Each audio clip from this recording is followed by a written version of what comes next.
जो हम पर आरोप लगाए जाते हैं उनका खंडन करने की आवश्यकता।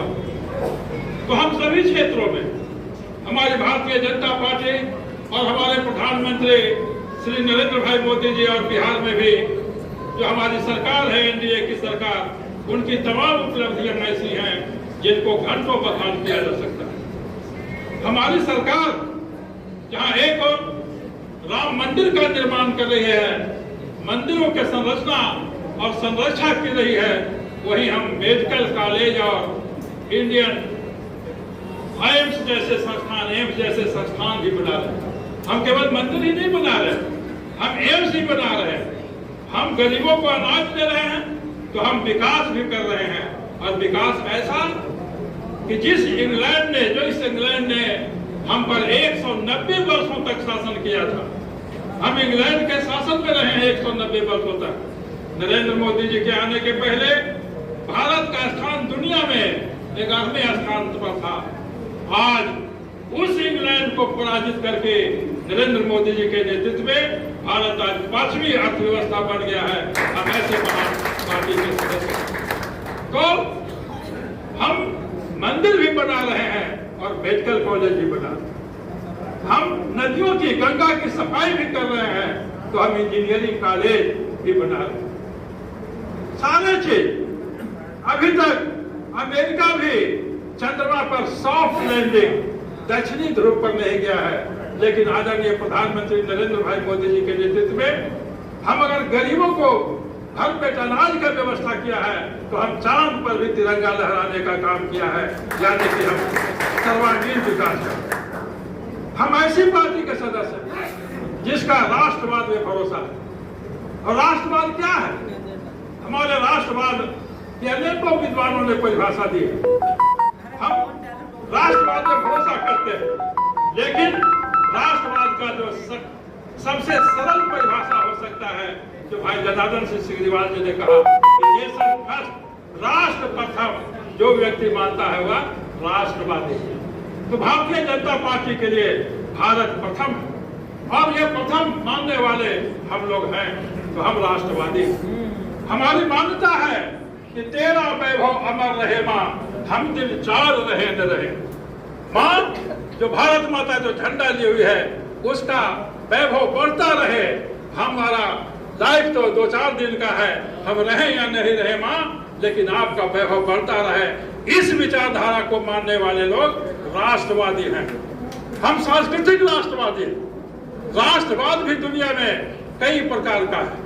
एक भौगोलिक राष्ट्रवाद भी है, एक नस्ली राष्ट्रवाद भी है जो यूरोप में चलता है। यूरोप में नस्ल के आधार पर राष्ट्रों का देश का निर्माण हुआ है।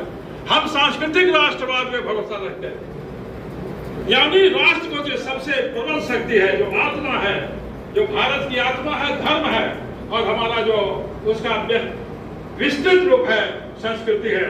इसलिए यहाँ जो भारत माता का आप तस्वीर देख रहे होंगे, भारत की ये जो तस्वीर है, आप देखिएगा कि इसमें भारत के इस तस्वीर में इंडोनेशिया भी है, थाईलैंड भी है, वियतनाम भी है। सारे देश जहां हमारी संस्कृति फैली थी, वह हमारा एक समय में शासन था और हमारा हिंदुत्व वहां तक फैला हुआ था। तो हम अखंड भारत में विश्वास रखने वाले लोग हैं। हमारा प्रण है कि हम भारत को पुनः गौरवशाली बनाएंगे। जैसे हम अतीत में विश्व गुरु थे, वैसे हम फिर से गुरु बनेंगे और बनने की ओर चल चले। हमारे प्रधानमंत्री जी ने आपके सहयोग से और आपके बल पर देश को वचन दिया है कि हम मेहनत करके 2047 में भारत को एक विकसित राष्ट्र बना देंगे। तो भारतीय जनता पार्टी के आप ऐसे सदस्य हैं जिनके जीवन काल में ही भारत पुनः विश्व गुरु बनने जा रहा है और भारत दुनिया का पहला राष्ट्र बन जाएगा, इसमें कोई संदेह नहीं। तो आप सक्रिय सदस्य हैं, आप इतने महान पार्टी के इतने अच्छे कार्यकर्ता सक्रिय सदस्य हैं, आप में एक गौरव का बोध होना चाहिए और हम गौरवान्वित हैं ये ऐसी पार्टी के सदस्य। हमने बताया कि हम जहां संस्कृति की भी रक्षा कर रहे हैं, वहां हम भौतिक विकास भी कर रहे हैं। एक आपने सुना होगा, एक कविता सुनते होंगे या गाना सुनते होंगे कि सारे जहां से अच्छा हिंदुस्तान हमारा, हम बुलबुले हैं इसके, हम गुलिस्तान हमारा। और यूनान रोमा मिस्री सब मिट गए जहां से, कुछ बात है कि हस्ती मिटती नहीं हमारी। तो ये क्या कहना चाहता है कवि, क्या कहना चाहता है? यूनान मिट गया, इसका अर्थ क्या हुआ? यूनान नाम का देश अभी भी है, वहां यूनान में अभी भी लोग रहते हैं, तो देश तो मिटा नहीं है, भौगोलिक स्थिति है, आदमी भी वहां है। रोम भी अभी है, रोम नाम का देश इटली नाम बदल के अभी है, भौगोलिक रूप से वो देश है, वहां लोग भी हैं। और मिस्र नाम का देश भी अभी है, लोग भी वहां हैं। लेकिन क्या मिट गया? क्या मिट गया जिसके कारण दुनिया में कहा जाता है कि यूनान रोमा मिस्र सब मिट गए जहां से? वहां की संस्कृति मिट गई।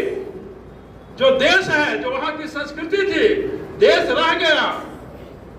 उनके पुरखे के बच्चे से बच्चे आते हुए अभी लोग हैं, लेकिन उनकी संस्कृति नहीं है। देश बिल्कुल बदल गया है।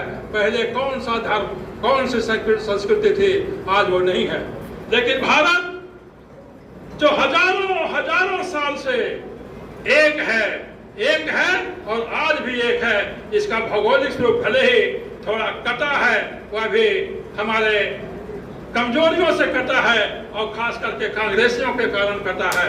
लेकिन हमारी संस्कृति, हमारा धर्म अक्षुण्ण है और हम इसीलिए भारत के लोगों को कहा जाता है कि वे दुनिया में अमीट हैं और अमीट रहेगा। तो हम सांस्कृतिक राष्ट्रवाद के वाहक हैं। हमारी संस्कृति हमारी अमर रहे, हम नहीं छोड़ेंगे। यही हमारा भारतीय जनता पार्टी का ये लक्ष्य है और ये प्रयत्न है। और दूसरे लोग जो कांग्रेसी लोग हैं, उनके शासन में हमारी संस्कृति पर, हमारे धर्म पर, हमारे भौगोलिक स्थिति पर आखिर पाकिस्तान कैसे बना? और वह पाकिस्तान भले ही 2 टुकड़ों में बट गया, बांग्लादेश बन गया, तो भारत का एक टुकड़ा कैसे कटा? जिसको हजारों साल से हमारे लोगों ने भारत को एक रखा था, कांग्रेसियों ने उसको 1947 में कट जाने दिया। यह कांग्रेसियों का देश के प्रति प्रेम झलकाता है कि कितना प्रेम करते हैं। अमेरिका में भी गृह युद्ध हुआ था।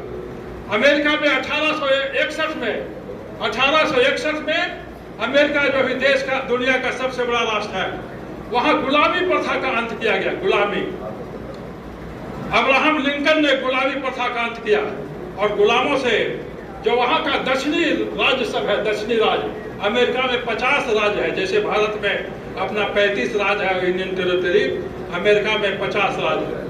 तो वहां का दक्षिणी राज्यों को गुलामों से बहुत काम होता था।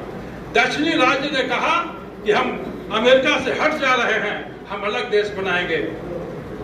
अब्राहम लिंकन ने सेना निकाल दिया और कहा कि देश में गृह युद्ध होगा। युद्ध हुआ, लेकिन अमेरिका को बंटने नहीं दिया। ये कांग्रेसियों को ये करना चाहिए था कि चाहे भले ही देश 1947 में नहीं, 1957 में आजाद होता, लेकिन देश को बंटने नहीं दिया जाता। यह हद करना चाहिए।